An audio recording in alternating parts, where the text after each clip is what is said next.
Instruksi pengisian formulir PMS. Terdapat beberapa bagian dalam formulir PMS. Bagian 1, informasi pegawai. Bagian 2, posisi, peran, tanggung jawab posisi masing-masing. Bagian 3, komitmen dan hasil kerja.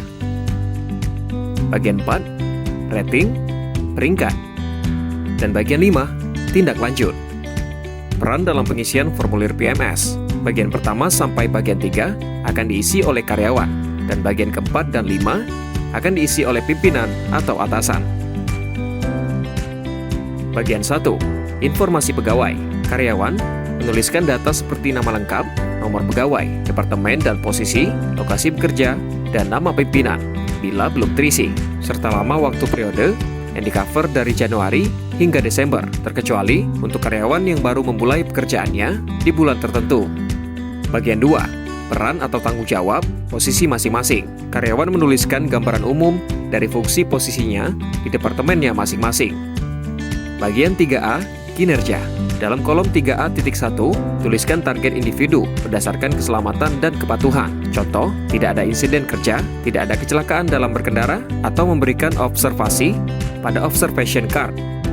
Dalam kolom 3A.2, tuliskan hasil kinerja individual berdasarkan pekerjaan-pekerjaan utamanya, lengkapi dengan informasi yang dapat diukur seperti jumlah, waktu, frekuensi, dan lainnya.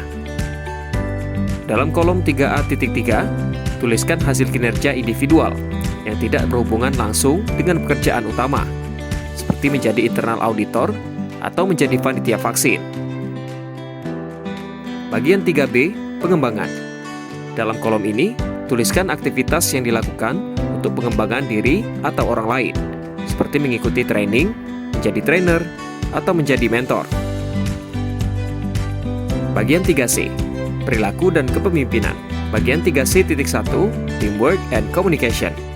Dalam kolom ini, tuliskan gambaran aktivitas terkait penguatan teamwork atau usaha yang dilakukan untuk memperkuat komunikasi tim, seperti berkolaborasi atau berdiskusi dengan tim atau departemen yang lain untuk membangun komunikasi yang baik pada proyek tertentu.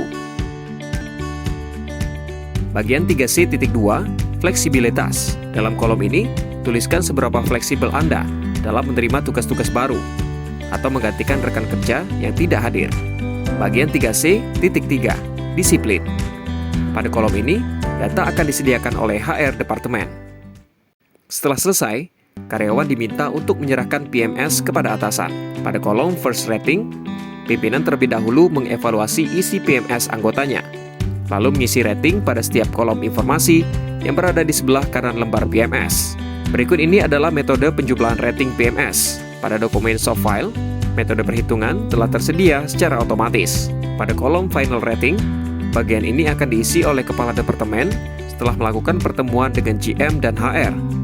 Rating awal dapat saja berubah setelah pertemuan pimpinan dalam rangka menyeimbangkan rating secara keseluruhan di Klatek. Bagian 5, tindak lanjut. Pimpinan atau atasan sangat disarankan untuk mengisi bagian tindak lanjut yang terdiri dari rekomendasikan pelatihan baik teknikal soft skill berdasarkan kebutuhan bisnis tahun depan dan kebutuhan kompetensi pegawai, rekomendasi untuk calon pemimpin, dan juga rekomendasi untuk rotasi atau transfer. Berikut adalah tahapan setelah pengisian evaluasi formulir PMS. Jika ada pertanyaan, harap menghubungi HR Team untuk formulir PMS. Klatek, Progress Through Innovation.